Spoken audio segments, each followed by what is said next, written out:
wassalamu ala Rasulillah wa ala alihi wa man walah. Asyhadu an la ilaha illallah wahdahu la syarikalah wa asyhadu anna Muhammadan abduhu wa rasuluh.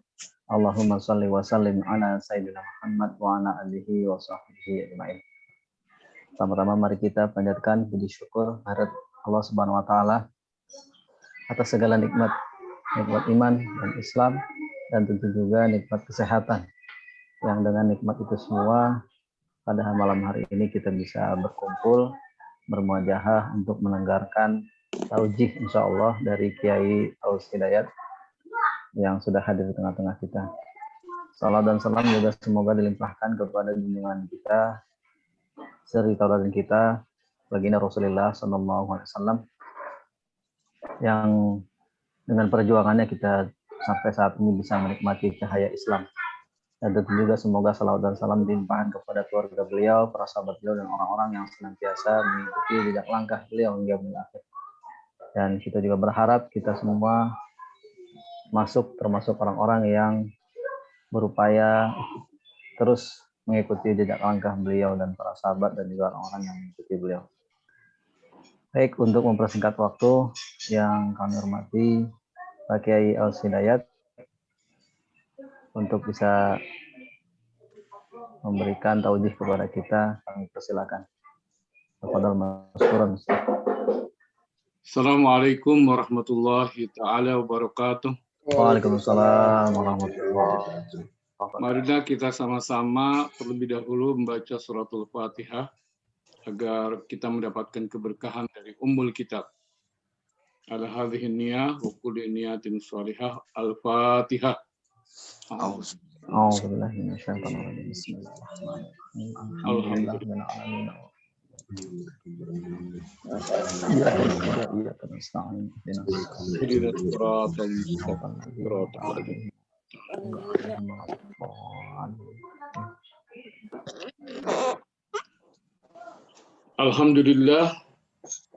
Alhamdulillahilladzi hadana li hadza wa ma kunna linahtadiya laula an hadanallah.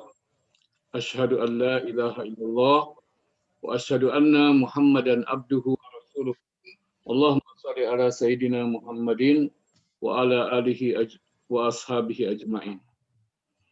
Jemaah sekalian, alhamdulillah malam ini kita berjumpa di dalam kajian kita Inspirasi Al-Qur'an.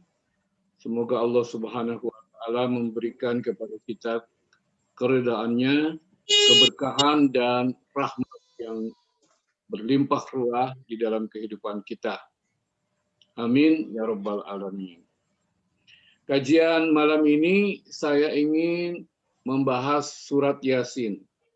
Surat Yasin itu di urutan ke-36 dari Al-Qur'anul Karim. Ya, perlu kita ketahui surat ini sangat populer di Indonesia dan perlu kita kaji karena biasanya orang di kampung itu kalau berbicara Al-Quran dia akan berbicara surat Yasin, ya, karena surat Yasin ini diyakini sangat memiliki manfaat kepada umat Islam.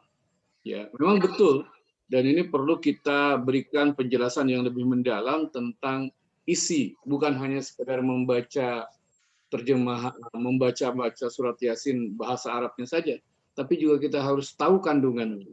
Ya. Nah, surat ini, teman-teman sekalian, ini diturunkan di Mekah, jadi tergolong kepada surat Makkiyah. Jumlah ayatnya ada 83 ayat. Ada satu ayat dari surat Yasin ini yang turun di Madinah, yaitu ayat 45 dari surat Yasin. Ya, kalau dilihat dari urutan turunnya, surat Yasin ini turun setelah surat Al-Jin. Ya, jadi Allah Subhanahu wa taala berbicara tentang jin, kemudian berbicara tentang Yasin ini. Ya. Tentang keutamaannya banyak disebutkan di dalam hadis-hadis, ya. Di antara lain hadis yang diriwayatkan oleh Imam Tirmizi yang mengatakan dari Rasulullah SAW, diriwayatkan oleh Anas juga. Kalau Rasulullah SAW, inna likulli syai'in qalban wa qalbul Qur'ani Yasin. Wa man qara'a Yasin kataballahu lahu bi qiraatiha qiraatal Qur'an asyara marrat. Ya. Jadi Rasulullah SAW bersabda, sesungguhnya segala sesuatu itu mempunyai qalb. Qalbu artinya inti atau hati. Dan qalbunya Al-Quran adalah surat Yasin. Jadi inti surat Quran itu adalah surat Yasin, kata Rasulullah SAW.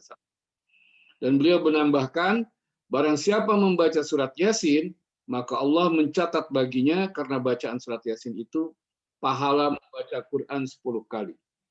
Jadi bayangkan, membaca surat Yasin 1 kali sama dengan 10 kali membaca Quran. Ya, itu pahalanya. Jadi dia berbeda dengan Al-Quran lainnya, dan dia merupakan hatinya Quran. Nah, teman-teman sekalian, tapi hadis ini dianggap gharib oleh para ahli hadis. Ya, dia dikuatkan oleh hadis-hadis lain lagi. Ya, seperti hadis yang diriwayatkan oleh Abu Bakar radhiyallahu anhu, ya, diriwayatkan oleh Al-Hakim dan Tirmizi juga. Ya, yang di dalamnya disebutkan Rasulullah SAW pernah mengatakan segala sesuatu itu mempunyai qalb, dan qalbul Quran adalah Yasin. Ya, juga di dalam hadis Al-Bazar, ya, Rasulullah pernah mengatakan barang siapa yang baca Yasin di malam hari, pada keesokan harinya ia diampuni Allah. Dan barang siapa yang baca Hamim yang di dalamnya disebutkan Dukhon, yaitu surat Ad-Duhan pada pagi harinya, maka dia akan diampuni. Ya, jadi Yasin ini spesialis dibaca malam, sedangkan surat Ad-Dukhan ya dibaca pagi. Ada lagi hadis lain yang menyebutkan barang siapa yang membaca surat Yasin di malam hari karena mengharap ridho Allah Subhanahu wa taala, maka diberikan ampunan baginya dari dosa-dosanya. Ya. Nah, Bapak Ibu sekalian, secara umum para ulama itu juga memuji surat Yasin. Bahkan ada yang menyeriwayatkan bahwa Rasulullah pernah bersabda, ya, Iqra'uha ala mautakum, yakni Yasin. Bacalah dia surat Yasin untuk orang-orang yang mati kalian. Makanya kita lihat di dalam kehidupan masyarakat kita, ya, kalau ada orang yang meninggal, malamnya dibacakan surat Yasin. Sebetulnya si orang yang sudah meninggal, ya, dia senang dengan bacaan surat Yasin itu karena pahala diperoleh dengan mendapatkan mendengarkan bacaan Yasin itu, ya, dari keluarganya yang membacakan, karena dia terhibur karenanya. Apalagi keluarga yang membaca Quran itu, ya, karena dia merasa bahwa dengan demikian, ya, rumahnya diisi dengan Al-Quran dan intinya Quran atau qalbul Quran itu, ya. Tapi ada sebagian ulama yang mengatakan bahwa ini adalah bid'ah. Padahal ini menjadi kebiasaan di tengah-tengah masyarakat kita. Ya. Nah, saya melihat bahwa dari sisi keutamaan saja, ya, bahwa membaca surat Yasin ini sangat penting. Bahkan ada hadis yang diriwayatkan oleh Al-Bazar, yang hadis ini cukup kuat, ya. Rasulullah pernah mengatakan, "Lawadidtu annaha fi qalbi kulli insanin min ummati." Ya. Artinya, sungguh aku menginginkan bila surat Yasin itu berada di dalam qalb setiap orang dari umatku. Maksudnya apa? Ya, Rasulullah sangat mengharapkan surat ini dibaca oleh kaum muslimin, dihafal. Ya. Sesungguhnya aku menginginkan bila surat Yasin ini ada di dalam hati setiap orang dari umatku. Jadi bagus menghafalkan surat Yasin. Nah, banyak orang di Indonesia, ya, yang hafal surat Yasin karena sering datang kepada takziah kematian, ya, dan dia membaca surat Yasin itu di depan mayit, ya, dan kemudian lama-lama hafal, dan itu sangat baik sebetulnya, enggak ada masalah sebetulnya, ya, asal dia juga suka membaca di tempat-tempat yang lain, ya, terutama seperti yang disebutkan tadi di malam hari, ya. Mari kita lihat surat ke-36, mungkin Dr. Bas bisa menayangkan, ya, surat ke-36 dari Al-Qur'anul Karim, ya, yaitu surat Yasin. Coba siapa aninya? A'udzubillahi minasyaitonirrajim. Bismillahirrahmanirrahim. Yasin wal Qur'anil Hakim. Innaka laminal mursalin ala siratim mustaqim. Tanzilal azizir rahim. Litunzira qauman ma unzira aba'uhum fahum ghafilun. Itu 6 ayat ya. Kita baca artinya.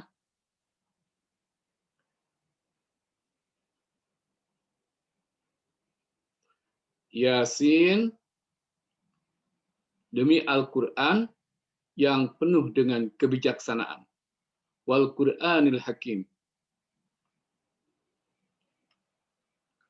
Demi Al-Quran yang penuh hakim, hikmah, sesungguhnya kamu, wahai Muhammad, adalah salah seorang di antara para rasul. Yang kamu itu berada di atas jalan yang lurus, ya, sebagai wahyu yang diturunkan oleh Allah yang maha perkasa lagi maha penyayang. Agar kamu memberi peringatan kepada kaum yang bapak-bapak mereka belum pernah diberi peringatan, karena itu mereka menjadi orang-orang yang lalai. Ya. Nah, kita bahas 6 ayat ini ya di dalam kesempatan malam ini. Nanti selanjutnya kita ayat yang lainnya.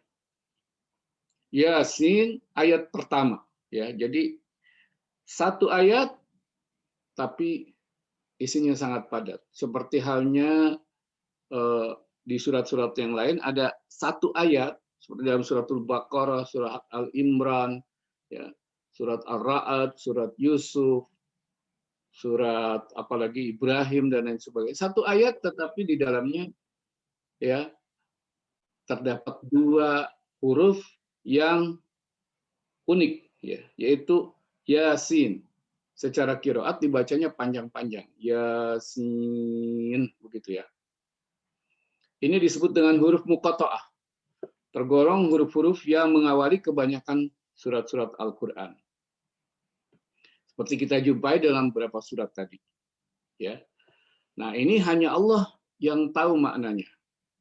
Dengan keterbatasan kita untuk memahami sebagai hamba Allah, kita mengimani saja ya, sebagaimana adanya, karena memang tidak semua dari Al-Qur'an ini bisa kita pahami ya, karena ada ayat itu yang mutasyabihat dan ada yang muhkamah.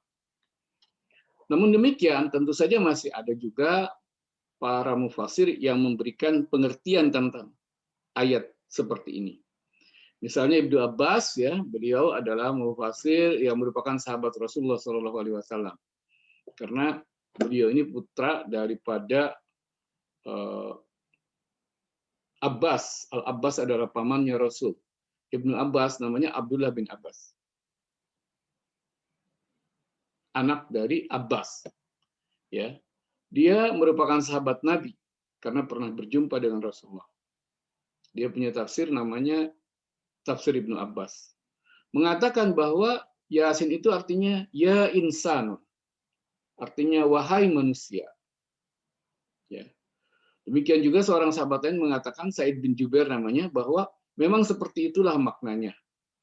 Dan katanya menurut Sa'id bin Jubair ini bahasa Habsyah, bahasa Ethiopia. Artinya sama, yaitu hai manusia di dalam bahasa Ethiopia.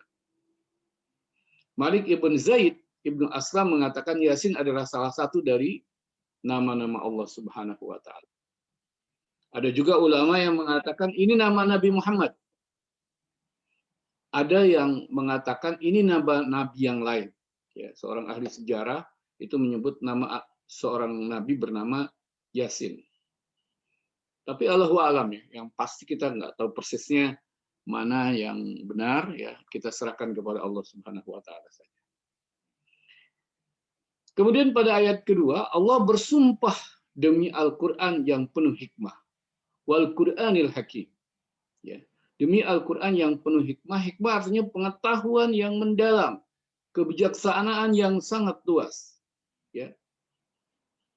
dan sumpah Allah Subhanahu wa taala ini terkait dengan kerasulan Nabi Muhammad sallallahu alaihi wasallam.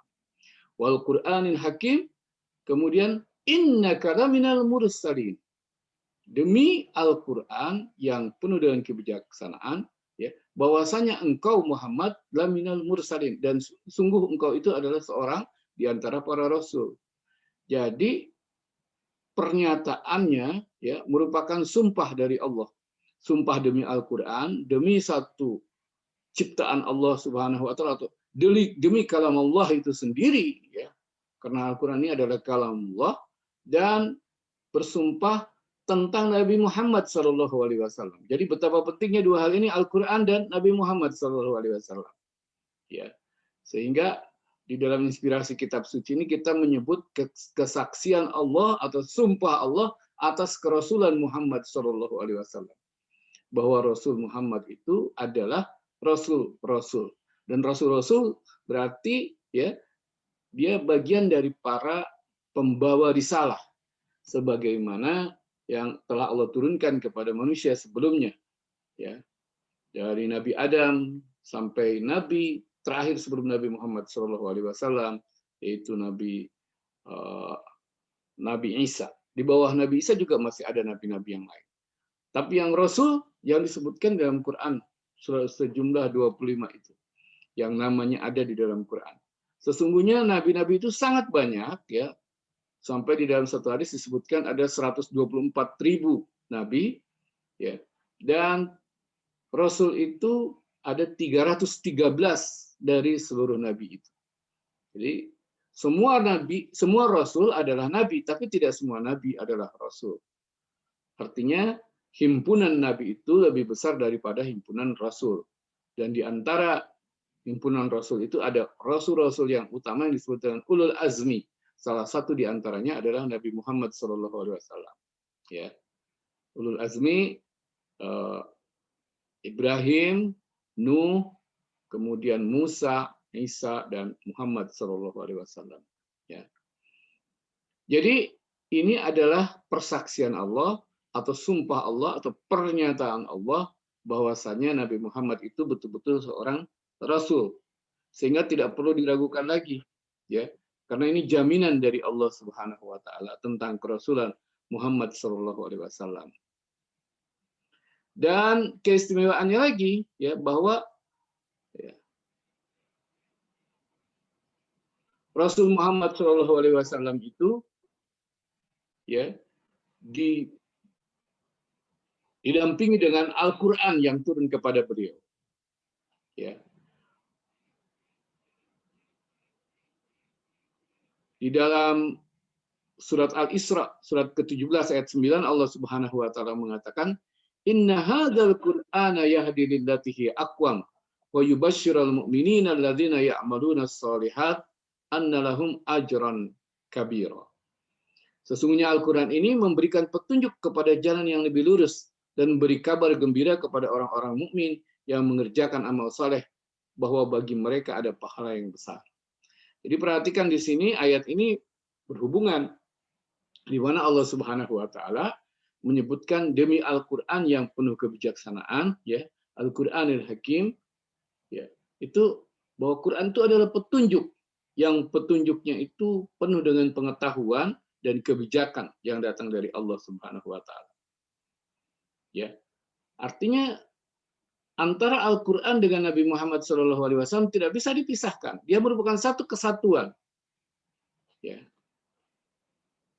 Kenapa? Karena sebagai petunjuk Allah Subhanahu wa taala, ya, maka Al-Qur'anul Karim perlu kepada adanya contoh dan teladan untuk pelaksanaannya. Ya. Nabi Muhammad SAW itu adalah the living Quran, Al-Quran yang hidup atau Al-Quran yang berjalan, ya, sebagai teladan bagi seluruh manusia di dalam pelaksanaan Kitabullah Al-Quran ini, ya, dan di dalam mencari ridha Allah Subhanahu wa taala. Ini sesuai dengan pernyataan Siti Aisyah radhiyallahu anha, kana khuluquhu Al-Quran. Adalah akhlak Rasulullah SAW itu adalah Al-Quranul Karim di dalam hadis Bukhari Muslim. Jadi artinya apa? Bahwa Nabi Muhammad itulah ya realitas atau gambaran yang menyeluruh dari pengaplikasian Al-Quran. Demikian juga Nabi dengan para sahabatnya adalah bagaimana menjalankan Al-Quran di dalam kehidupan bermasyarakat. Ya. Rasulullah dengan keluarganya adalah bagaimana menjalankan Al-Quran di dalam kehidupan berkeluarga. Rasulullah dengan jamaahnya, ya, bagaimana menjalankan Al-Quran di dalam berorganisasi. Rasulullah dengan kegiatan berekonominya adalah menjalankan Al-Quran di dalam bidang ekonomi. Rasulullah dalam bidang politik berarti bagaimana menjalankan Al-Quran di bidang politik. Ya. Kemudian di dalam ayat ini secara tegas disebutkan ala siratim mustaqim. Allah juga bersumpah, jadi ini masih bagian dari sumpah Allah bahwa Nabi Muhammad Shallallahu Alaihi Wasallam berada di jalan yang lurus dengan Qur'annya itu. Jalan yang lurus ini definisinya jelas, yaitu yang selalu kita mohonkan kepada Allah Subhanahu Wa Taala, ihdinas siratal mustaqim, tunjuki kami jalan yang lurus, yaitu jalan orang-orang yang diberi nikmat oleh Allah, ya, suatu jalan yang akan membawa manusia kepada keridhaan Allah dan dimasukkan ke dalam surganya Allah Subhanahu Wa Taala. Jalan ini yang selalu kita mohon kepada Allah, ya, yaitu ya Allah tunjuki kami jalan yang lurus dalam setiap rakaat sholat kita. Ihdinas siratal mustaqim, ihdinas siratal mustaqim, ihdinas siratal mustaqim. Ya. Setidaknya dengan melaksanakan sholat 5 waktu, ya, subuh, zuhur, asar, maghrib, isya, itu sudah 17 rakaat. Permintaan kita meminta kepada Allah, memohon kepada Allah jalan yang lurus. Nah, kemudian surat Yasin ini berhubungan bahwa yang dimaksud jalan yang lurus itu adalah Muhammadur Rasulullah beserta Al-Qur'anul Karim yang dibawanya. Ya. Nah, ini sesuai dengan bimbingan Allah yang lain di dalam surat Al-An'am ayat 161 di mana dinyatakan Qul innani hadani rabbi ila siratim mustaqim dinan qiyaman millata Ibrahim hanifa wa ma kana minal musyrikin. Katakanlah wahai Muhammad, sesungguhnya aku telah ditunjuki oleh Tuhanku kepada jalan yang lurus, yaitu dinan qiyaman millata Ibrahim hanifa. Agama yang benar, al-Islam, satu agama yang merupakan millah Ibrahim yang lurus. Agama Ibrahim yang lurus, ya. Din dengan milah ini secara bahasa Indonesia diartikan sama. Ya, din, agama, milah sama. Tetapi din itu lebih luas, yaitu terkait dengan pedoman hidup, sedangkan milah terkait dengan tanasuk, ya, yaitu tata cara kehidupan ibadah. Jadi pedoman dan ibadahnya, ya, adalah Islam, satu tata cara ibadah yang berasal, yang bersumber dari para rasul terdahulu. Agama Ibrahim yang lurus. Ya. Wa ma kana minal musyrikin, dan Ibrahim itu bukan orang yang musyrik. Ya. Artinya agama ini adalah agama tauhid, agama yang berdasarkan la ilaha illallah, ya, sejak masa nabi-nabi terdahulu, bahkan sejak Nabi Adam alaihissalam. Ya. Nabi Muhammad SAW mewarisinya dari para nabi terdahulu, cara-cara ibadahnya, termasuk di dalamnya sholat, haji, dan lain sebagainya, dilakukan oleh Nabi Ibrahim alaihissalam. Ya. Nah, jalan yang lurus ini diturunkan Allah, ala sirati mustaqim. Ya, tanzilal azizir rahim, diturunkan Allah yang maha perkasa lagi maha penyayang. Disebut perkasa karena Allah itu satu-satunya pemilik dunia dan akhirat, berkuasa atasnya. Dan dia berkehendak terhadap ciptaannya, dunia dan akhirat. Ya, dialah yang menghidupkan dan mematikan seluruh makhluk dan alam semesta. Dialah yang menghancurkan dan melindungi alam semesta. Ya. Dan selain dia Al-Aziz, dia adalah Ar-Rahim, dia penyayang kepada hamba-hambanya yang beriman dan pemurah kepada seluruh makhluknya. Ya. Ala siratil mustaqim tanzilal azizir rahim. Maka sesungguhnya, ya, Seseorang yang ingin berhubungan dengan yang maha perkasa lagi maha penyayang, hendaklah dia mengikuti Nabi Muhammad SAW dan Al-Quran yang diturunkan kepadanya. Jangan memisahkan Al-Quran dengan Nabi Muhammad SAW. Pahamilah sunnah-sunnah atau hadis-hadis Nabi itu dengan pendekatan kitabullah Al-Quran. Dan jelaskanlah Al-Quran itu dengan hadis-hadis Rasulullah SAW. Begitu, saling berhubungan satu dengan yang lain. Kemudian pada ayat berikutnya ya Allah Subhanahu wa taala menyatakan tentang misi Nabi Muhammad SAW. Dan ini sangat penting untuk kita hayati bersama di dalam ayat ini ya. Misi Nabi Muhammad SAW adalah itungziro qauman ma ungziro aba'uhum fahum ghafilun. Ya. Yaitu agar kamu, wahai Muhammad, memberi peringatan kepada kaum yang bapak-bapak mereka belum pernah diberi peringatan. Karena itu mereka lalai. Ya. Ayat ini menjelaskan ya secara terang benderang misi Nabi Muhammad, yaitu berdakwah, memberi peringatan kepada manusia dan mengajak manusia ke jalan Allah Subhanahu wa taala. Ya. Yaitu ke jalan Shiratal Mustaqim itu. Terutama ya waktu itu dari kalangan bangsa yang sebelumnya belum diberikan wahyu dan kenabian, yaitu bangsa Arab. Yang selanjutnya nanti untuk seluruh manusia yang waktu itu belum dapat wahyu. Wahyu ya Allah Subhanahu wa taala memberikan wahyu pada umumnya kepada keturunan Ibrahim alaihissalam dari Ishak. Yakub kemudian melahirkan Bani Israel dan di situ banyak diturunkan nabi-nabi dan rasul. Ya. Sementara yang dari keturunan Ismail, ya, ini banyak yang belum tahu tentang wahyu Allah Subhanahu wa taala. Ya. Sebelum Nabi Ibrahim ada Nabi Nuh, dan Nabi Nuh beranak pinak juga dan menyebar ke seluruh dunia. Mereka juga termasuk ke dalam orang yang diberi peringatan oleh Nabi Muhammad SAW ini.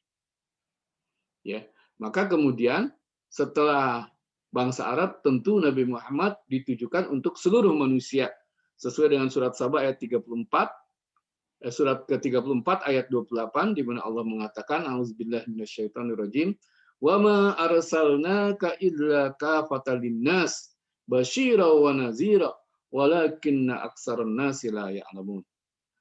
Dan kami tidak mengutus kamu wahai Muhammad melainkan kepada umat manusia seluruhnya. Jadi Nabi Muhammad itu diutus untuk seluruh umat manusia ya dengan kitabullah Al-Qur'an yang penuh dengan kebijaksanaan itu. Dari Allah yang Maha Perkasa lagi Maha Penyayang. Ya. Dan di situ ditegaskan basyira wa nazira sebagai pembawa berita gembira dan sebagai pemberi peringatan. Walakinna aktsarun nasi la ya'lamun, tetapi kebanyakan manusia belum mengetahui atau tidak mengetahui tentang hal ini. Ya. Kemudian di ayat ini juga disebutkan tentang kelalaian manusia. Disebutkan di dalam ayat itu fahum ghafilun laqad haqqal qawlu ala aksarihim fahum la yu'minun. Bukan, dalam ayatnya litunzira qauman ma unzira aba'uhum fahum ghafilun. Ya. Karena mereka belum dapat peringatan dari Allah, maka mereka lalai. Nah, ayat ini mengisyaratkan bahwa manusia akan menjadi lalai manakala tidak ada yang beri peringatan. Ya. Mereka akan menjadi tambah sesat tatkala dibiarkan tanpa petunjuk dan bimbingan Allah. Ya. Karena Allah berfirman dalam ayat lain, "Wa zakkir fa inna dzikra tanfa'ul mu'minin." Dan tetaplah memberi peringatan karena sesungguhnya peringatan itu bermanfaat bagi orang-orang yang beriman. Jadi dakwah itu sangat bermanfaat, teman-teman sekalian ya. Dakwah itu memberi peringatan kepada orang lain, sesungguhnya dia memberi peringatan bagi diri sendiri gitu. Karena manusia itu memerlukan peringatan dari Allah. Kalau tidak dia akan menjadi orang yang ghafilun, yang lalai. Ya. Jadi di antara manfaat dakwah adalah memberi manfaat bagi diri sendiri dan meningkatkan keimanan kita sendiri yang berdakwah. dan menjaga imunitas dari perbuatan maksiat dan memotivasi kita untuk berbuat taat kepada Allah. Ya. Atau mampu mencegah diri sendiri dari kelalaian. Jadi kalau kita sebagai seorang muslim tidak berdakwah di jalan Allah, kita bisa lalai. Ya. Atau kita tidak ikut ngaji, tidak ikut mendapatkan dakwah dari orang lain, kita akan jadi lalai dan akan terseret di dalam kesesatan. Ya. Mungkin terseret dalam kemaksiatan, pada perbuatan-perbuatan yang dibenci Allah, dan akhirnya ya jauh dari rahmat Allah. Ya. Kenapa? Karena seorang yang mengajak ke jalan Allah, hendaknya dia sendiri sudah berjalan di depan atau beriringan menuju pada keridhaan Allah Subhanahu wa taala. Jadi ketika kita mengajak itu, ya, kita mungkin di depannya mengajak, menuntunnya, ya, atau kita berada di sampingnya sambil berjalan bersama. Seperti itulah orang yang mengajak, karenanya akan selamat dengan mengajak itu. Ya. Nabi Muhammad SAW diperintahkan oleh Allah Subhanahu wa taala. Qul hadhihi sabili ad'u ila Allah ala basiratin ana wa man ittaba'ani wa subhanallah wa ma ana minal musyrikin. Katakanlah wahai Muhammad, inilah jalanku, ya. Jalan yang siratal mustaqim itu. Apa jalanku? Ad'u ila Allah. Aku berdakwah atau mengajak manusia ke jalan Allah. Ala basiratin, dengan hujah yang nyata, dengan bukti-bukti, dengan penjelasan-penjelasan yang jelas, yang nyata. Aku, di sini ada penegasan lagi, ana wa manittaba'ani, aku dan orang-orang yang mengikutiku. Ya. Maksudnya aku dan para sahabatku, aku dan keluargaku dari para sahabatku, kemudian dan orang-orang yang mengikuti, ya, jalanku ini.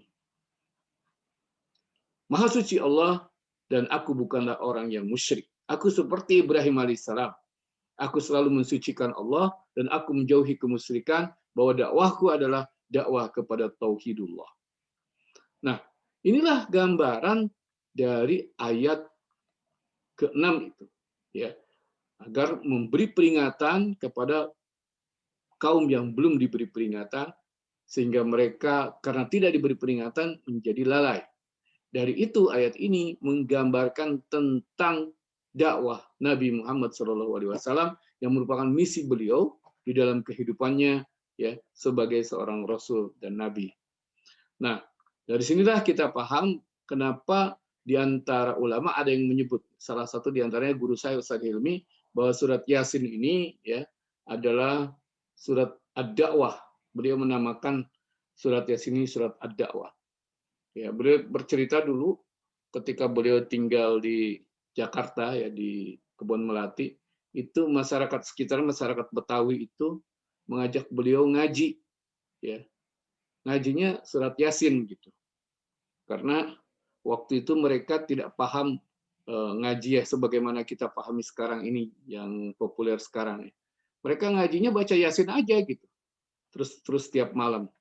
Nah, kemudian beliau setelah semuanya membaca Yasin, beliau bicara, boleh saya sedikit mengulas, katanya. Ya. Ini surat ini adalah surat tentang dakwah. Ya. Baru kemudian beliau membahas inspirasi dari surat Yasin ini, ya, dan kemudian sampai tuntas surat Yasin itu. Dan mereka menjadi orang-orang yang dekat dengan beliau, ya. Dan salah satu di antaranya seorang sahabat saya namanya Pak Samsuri, itu menjadi seorang aktivis dakwah yang luar biasa. Ya, itu Ustadz saya namanya Ustadz Hilmi Aminuddin di Kebon Melati, Tanah Abang dulu, seperti itu.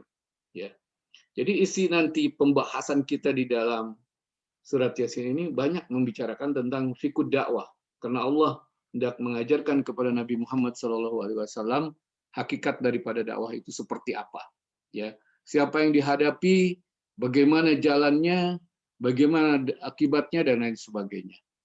Nah, teman-teman sekalian, ini pengantar, ya, karena ini kita masih membahas awal-awal dari surat Yasin. Mudah-mudahan dengan penjelasan ini Allah Subhanahu wa taala membuka hati kita untuk semakin mengimani Al-Qur'anul Karim dan ittiba terhadap Nabi Muhammad SAW, terutama di dalam dakwahnya. Ya. Dakwah ini adalah satu tugas dari para nabi dan rasul, tetapi menjadi tugas pula bagi para pengikutnya. Karena nabi dan rasul itu juga manusia, memiliki keterbatasan usia.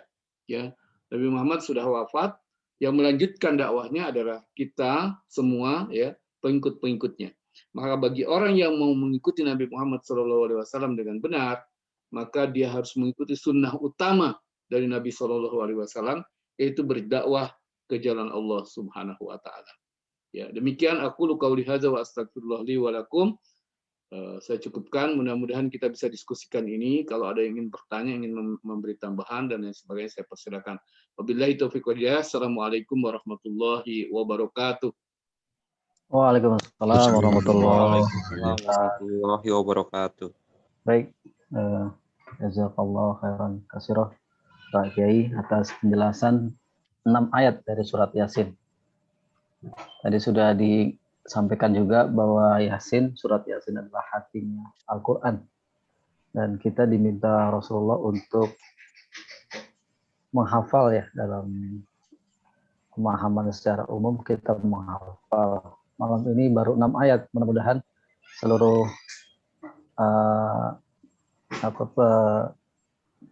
para peserta majelis taklim ini bisa menghafal 6 ayat pertama ini. Nanti kan dibahas terus sampai akhir insya Allah. Jadi baru 6 ayat dan mudah-mudahan perlahan-lahan kita bisa menghafal sampai seluruh ayatnya. Baik, tadi sudah disinggung beberapa penjelasan dari masing-masing ayat. Barangkali dari Bapak Ibu ada yang ingin memperjelas lagi, bertanya tentang surat Yasin ini, dipersilahkan Bapak Ibu sekalian.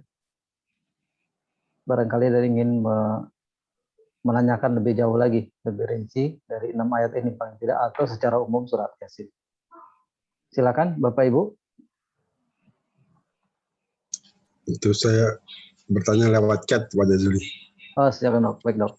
Pertanyaannya, mengapa surat Yasin disebut juga hatinya atau jantungnya Al-Quran? Mungkin langsung dijawab begitu Pak Kiai, atau bagaimana? Boleh ya. Disebut hati atau jantung itu karena dia seperti halnya fungsi daripada jantung itu, ya, dia mengaliri seluruh tubuh, ya. Maka sebetulnya sebagaimana saya sudah sebutkan, surat Yasin sebagai surat tentang dakwah di jalan Allah, ya, atau suratul dakwah, ya, ini menginspirasi kita bahwa kalau kita ingin menjalankan agama Islam, maka kita harus terlibat, ya, bahkan terikat dengan aktivitas dakwah, ya. Karena dakwah itulah yang dijalankan oleh Nabi kita Muhammad SAW. Litunziro qaumam ma unziro aba'uhum. Nabi Muhammad itu dai, ya.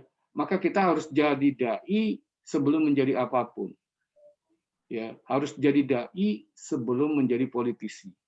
Harus jadi dai sebelum menjadi dokter. Harus jadi dai sebelum menjadi perawat. Harus jadi dai, ya, sebelum menjadi pedagang. Sebelum menjadi seorang profesional, apapun profesinya, ya. Jadi ada istilahnya tuh nahnu duat qabla kulli syai. Kita ini adalah dai sebelum segala sesuatu. Saya dokter tapi juga saya dai, ya. Karena itu saya harus memiliki misi dalam dunia medis yang saya geluti, ya, bahwa saya mengajak orang ke jalan Allah. Saya dai, ya, sebelum saya politisi. Sehingga dengan berpolitik saya mengajak manusia ke jalan Allah. Saya membuat organisasi politik, harus organisasi politik itu mengingatkan manusia ke jalan Allah Subhanahu wa taala. Harus organisasi politik itu mempengaruhi orang agar mengikuti agama Allah. Ya, harus demikian, tanpa memaksakan tentunya. Ya, sesuai dengan kaidah-kaidah dakwah. Maka surat Yasin ini, ya, karena dia intinya adalah pembicaraan tentang dakwah, maka, ya, dia disebut sebagai jantungnya Al-Quran atau qalbul Quran. Karena memang intinya di situ sebetulnya dari aktivitas yang dilakukan Rasulullah SAW. Maka kalau kita mempelajari Islam, ya, pelajari Al-Quran, pelajari Sunnah, ya, hadis Rasulullah SAW, dan juga pelajari sirahnya Nabi, karena sirah Nabi itu isinya dakwah aja, ya. Dari mulai beliau berada di Mekah, di Madinah, bagaimana beliau hijrah, bagaimana beliau berperang, semua terkait dengan dakwah. Ya, beliau berpolitik, beliau berekonomi, beliau bermasyarakat dan sebagainya terkait dengan dakwah. Menyuruh manusia ke jalan Allah Subhanahu wa taala. Maka dakwah itu memuliakan manusia karena itu adalah risalah, ya, risalah atau misi utama dari Nabi Shallallahu alaihi wasallam. Ya. Dakwah itu bukan hanya dalam Islam ini, bukan hanya tugas para ulama, tugas para ustadz, bukan. Semua kita dai. Semua kita dai. Apakah kita itu seorang dokter, insinyur, apakah kita itu pedagang, apakah kita itu politisi, ya. Kita itu dai sebelumnya. Jadi jangan tidak berdakwah kalau ingin masuk surga. Ya. Surga itu diperoleh dengan dakwah. Seorang dai, ya, kemudian dia kena COVID, wafat, ya surga lah tempatnya. Masuk surga, dia syahid. Karena dia bercita-cita untuk mengajak orang ke jalan Allah. Mungkin kematiannya akan mengingatkan orang ke jalan Allah. Ya, saya punya teman misalnya, alhamdulillah beliau dikenal sebagai dai yang sangat sederhana, meskipun pernah menjadi anggota DPRD dan DPR RI, ya. Ustadz di Semarang beliau itu tinggalnya, Ustadz Zubair namanya. Ya, dia mengatakan kita akan berdakwah seumur hidup, ikhwah. Kita akan berdakwah luar biasa ini seumur hidup, ya. Sampai kita mati pun kita akan berdakwah. Dan ternyata kematian beliau, ya, jadi contoh bagi manusia. Lama beliau itu sakit, tidak wafat-wafat, ya, sampai akhirnya kurang lebih sepekan yang lalu beliau meninggal, mati di jalan Allah Subhanahu wa taala karena kena COVID. Rupanya dia menunggu mendapatkan syahid itu. Ya, rupanya dia menunggu cita-citanya untuk mati syahid. Dan salah satu di antara syahid akhirat itu adalah mati karena wabah. Dan dia mendapatkan itu. Orang bicarakan dia, orang bicarakan juga aktivitasnya. Sehingga kematiannya menjadi contoh gitu. Bagaimana orang dihormati dengan kematiannya, husnul khotimah dan lain sebagainya. Ya, seperti itu. Jadi matinya pun dikenang orang begitu, seorang dai. Apalagi Nabi kita Muhammad SAW dan para sahabatnya, ya, meskipun sudah wafat, tetapi kalimat-kalimatnya, kata-katanya, ucapan-ucapannya terus diulang-ulang, ya, yang dijadikan dasar dari kebaikan-kebaikan manusia yang tentu pahalanya akan tetap mengalir bagi dirinya. Ya, jadi pendidikan yang diberikan Nabi Muhammad kepada para sahabatnya, ya, pendidikan para sahabat kepada tabiin, tabiin kepada tabiin dan sebagainya, dakwah mereka itu dicatat orang dan terus dikenang dalam kehidupan. Ya, oleh karena itu sangat rugi kalau kita sebagai Muslim tidak terlibat di dalam aktivitas dakwah ini. Ya, itu hatinya Al-Quran. Itu inti daripada agama Allah yang mulia dan agung ini. Ya, saya kira begitu ya, Dok. Terima kasih. Ya, jazakumullah khairan katsiran. Doa kita untuk para pejuang dakwah, juga untuk para pasien yang kita rawat dan telah menawi kita, almarhum Ustaz Ma'in Rosa dan banyak lagi beberapa yang Allah takdirkan wafat di jalan Allah karena wabah COVID. Amin ya rabbal alamin. Ya. Amin ya rabbal alamin. Baik, terima kasih Pak Kiai atas jawabannya.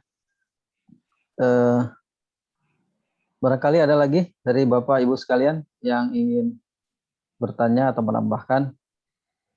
Berarti diingatkan lagi bahwa surat Yasin ini inti daripada Al-Quran yang mengalir seperti tubuh kita ya. Ada yang terus mengalir sebagai sumber daripada kehidupan.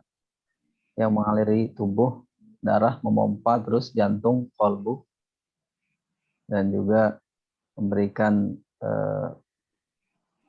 menjadi pembeda dan seterusnya, yang menilai dan seterusnya. Silakan Bapak Ibu sekalian, jika ada lagi yang ingin ditanyakan atau ingin diperjelas lagi.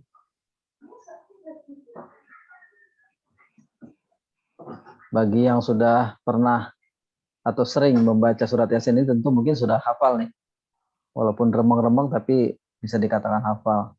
Tinggal berarti tadi diingatkan oleh Pak Kiai bahwa harus menjadi tergambar dalam kehidupannya sebagai seorang dai. Karena inti dari surat Yasin ini adalah seruan atau dakwah. Semoga kita menjadi dai-dai yang dalam segala aspek kehidupan, baik itu di bidang kesehatan yang sedang kita geluti dan juga aspek-aspek yang lainnya, sehingga jika dalam masa pandemi ini Allah panggil, maka kegiatan kita, aktivitas kita sebagai dai menjadi syarat menjadikan kita syuhada, insya Allah. Silakan Bapak Ibu, jika ada lagi yang ingin bertanya.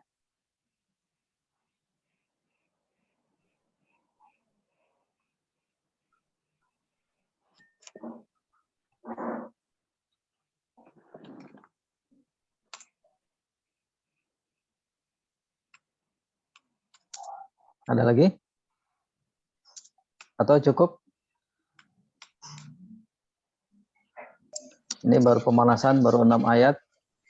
Insya Allah berikutnya nanti akan lebih tajam lagi. Jadi tadi diingatkan bahwa Rasulullah tugasnya adalah memberi peringatan kepada orang-orang yang belum dapat peringatan sebelumnya.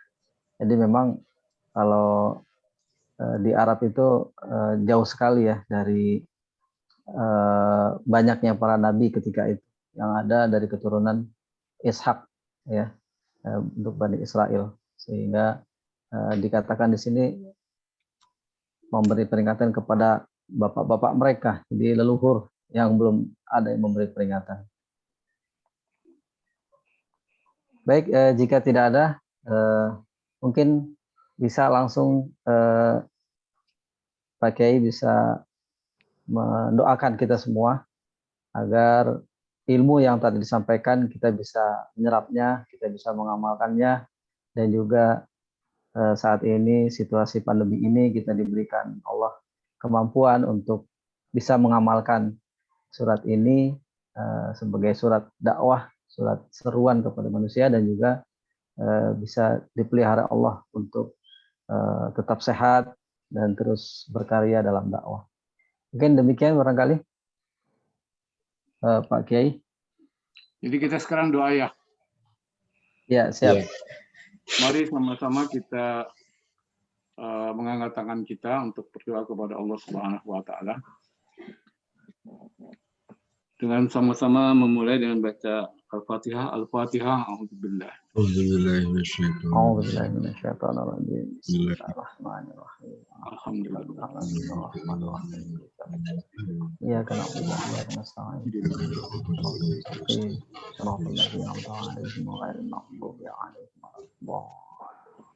Alhamdulillahirabbil alamin hamdan yuafi ni'amahu wa yukafi mazidah. Ya Rabbana lakal hamdu kama yanbaghi li jalali wajhikal karim wa li azimi sultanik. Rabbana taqabbal minna innaka antas samiul alim wa tub alaina innaka antat tawwabur rahim. Rabbana innana zalamna anfusana wa in lam taghfir lana wa tarhamna lanakunanna minal khasirin. Rabbana ighfir lana wa li ikhwanina alladhina sabaquna bil iman wa la taj'al fi qulubina ghillan lil ladzina amanu. Rabbana innaka ra'ufur rahim. Rabbana ighfir lana wa li walidayna warhamna warhamhum kama rabbawna shaghira. Amin. Rabbana hab lana min aswajina wa dhurriyyatina qurrata a'yun waj'alna lil muttaqina imama.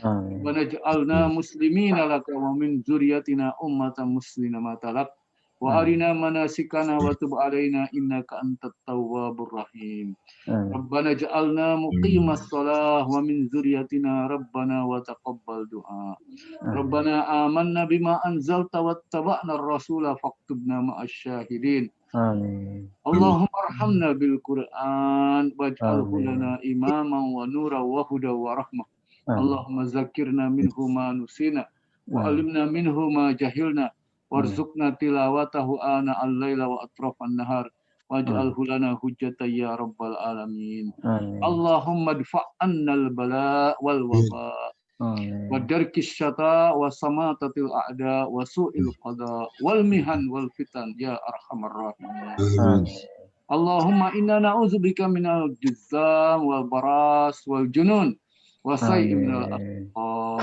يا أرحم الراحمين اللهم إنا نسألك بأننا نشهد أنك أنت الله الأحد الصمد الذي لم يلد ولم يولد ولم يكن له كفوا أحد أن تشفي مرضاة المسلمين اللهم اشف مرضانا ومرضى المسلمين اللهم اشف مرضانا ومرضى المسلمين اللهم اشف مرضانا ومرضى المسلمين خاصة في أهلنا ربنا لا تزغ قلوبنا بعد إذ هديتنا وهب لنا من لدنك رحمة إنك أنت الوهاب ربنا آتنا في الدنيا حسنة وفي الآخرة حسنة وقنا عذاب النار وأدخلنا الجنة مع الأبرار يا عزيز يا غفار يا ذا الجلال والإكرام سبحان ربك رب العزة عما يصفون وصلى اللهم على سيدنا محمد وعلى آله وصحبه